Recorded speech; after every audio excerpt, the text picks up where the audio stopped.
कि बड़ी बात 1000 चीज़ों को करने में नहीं है पर एक चीज़ को 1000 बार करने में है। लिख दिया ये इम्पोर्टेंट नहीं है, लिखने के बाद जो प्रैक्टिस किया होगा नेट में जाकर कि ये वक्त तेरी ज़िंदगी में फिर कभी नहीं आएगा जहाँ मैं तुझे लिख के देता हूँ। अपनी ज़िंदगी में सबसे ज़्यादा फेलियर अगर किसी ने फेस किया है, सबसे important cheese consistency, what transformed everything into excellence. I have missed more than 9,000 shots in my career. I have almost lost 300 games. 26 times I have been trusted to take the winning game shot and I missed.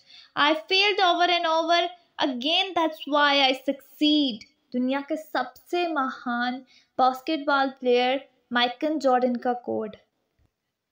जितना rejection इस आदमी ने अपनी life में face किया है मुझे नहीं लगता इस प्लैनेट पर किसी ने भी किया होगा। लेकिन अगर आज आप माइकल जॉर्डन की नेटवर्थ की बात करें तो आपके होश उड़ जाएंगे। किसी बड़े फिल्म स्टार, किसी बड़े हॉलीवुड के स्टार से बड़ा इनका मकान है। वो एक राजा वाली ज़िंदगी गुजार रहे हैं रिटायर होने के बाद। लेकिन अपनी ज़िंदगी में अगर किसी ने सबसे ज़्यादा फेलियर फेस किया है ना तो he is a man I am talking about. लेकिन इनमें एक क्वालिटी थी कि लगे रहो लगे रहो लगे रहो। मैं पिक के साथ बताती हूँ, प्रैक्टिस एंड कंसिस्टेंसी की ताकत। टाइम्स ऑफ इंडिया का लेख है, टाइम ऑफ इंडिया ने लिखा है when Sachin Tendulkar told Brad Hogg this will never ever happen in your life again. मैं आपको power of consistency and power of practice समझाने की कोशिश कर रही हूँ।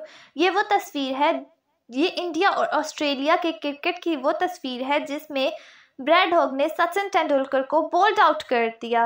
ब्रैड हुक नया खिलाड़ी था, उसको लगा कि मैंने ज़िंदगी का सबसे बड़ा काम कर दिया, मैंने दुनिया के सबसे महान खिलाड़ी जिसको क्रिकेट का गॉड कहा जाता था उसे ही बोल्ड आउट कर दिया। और मज़े की बात यहाँ रुकी नहीं, बल्कि तेंदुलकर साहब जब अपना बल्ला लेकर वापस पवेलियन लौट रहे थे, मैच ख़त्म हुआ तो ब्रैड हुक उस तस्वीर के साथ वापस पहुंचते हैं। ये वो तस्वीर है जिसमें वो तेंदुलकर को बोल्ड आउट मार देते हैं। देखें, ज़िंदगी में आगे बढ़ने के लिए प्रैक्टिस, कंसिस्टेंसी, आपका पागलपन, आपका जुनून और कभी कभी आपकी बेइज्जती भी आपको आगे बढ़ा देती है। इस तस्वीर के साथ ब्रैड हुक शाम को जब मैच ख़त्म हो गया तो सचिन तेंदुलकर के पास आए कि सचिन सर, क्योंकि सचिन तेंदुलकर एक बहुत बड़ा नाम था, उसने कहा सचिन सर आप मुझे इस पर एक ऑटोग्राफ दे सकते हैं, मैं आपका ऑटोग्राफ लेना चाहता हूँ। और टाइम्स ऑफ इंडिया का ये आर्टिकल है कि सचिन तेंदुलकर ने उस ऑटोग्राफ में लिखते हैं सचिन तेंदुलकर उसमें लिखते हैं कि Brad Hogg this will never ever happen in your life again, कि ये वक्त तेरी ज़िंदगी में दोबारा कभी नहीं आएगा जहाँ मैं तुझे लिख कर देता हूँ।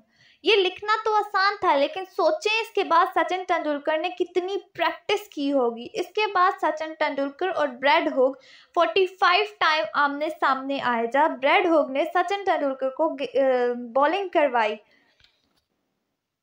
चाहे वो वनडे हो, चाहे वो टेस्टिंग हो या चाहे वो IPL ही क्यों ना हो। लेकिन इसके बाद ब्रैड हुक सचिन तेंदुलकर को फिर आउट नहीं करा सके। पूरी ज़िंदगी ब्रैड हुक का वो आखिरी विकेट था सचिन तेंदुलकर पर। लेकिन लिख के दिया वो इम्पोर्टेंट नहीं है, लिखने के बाद जो प्रैक्टिस किया वो इम्पोर्टेंट है। सारा का सारा खेल उस प्रैक्टिस का है जो लिखने के बाद किया। आपको अगर अपनी लाइफ में कुछ बनना है, कुछ हासिल करना है तो उसके लिए मैटर करता है कि आप कितने सीरियस हैं उसके लिए और वो चीज़ आपके लिए कितनी इम्पोर्टेंट है। हमारी लाइफ में एक लाइन बहुत इम्पोर्टेंट है, हमारे समझने और सीखना बहुत ज़रूरी है उसको, कि बड़ी बात 1000 चीज़ों को करने में नहीं है पर एक चीज़ को 1000 बार करने में है ताकि आप उसको बेहतर कर सकें। एक ही चीज़ बार बार करते रहना इस consistency, practice, repetition is the mother of success. Normal effort से नॉर्मल लोग नॉर्मल रहते हैं, अब नॉर्मल एफर्ट से नॉर्मल लोग एबनॉर्मल हो जाते हैं।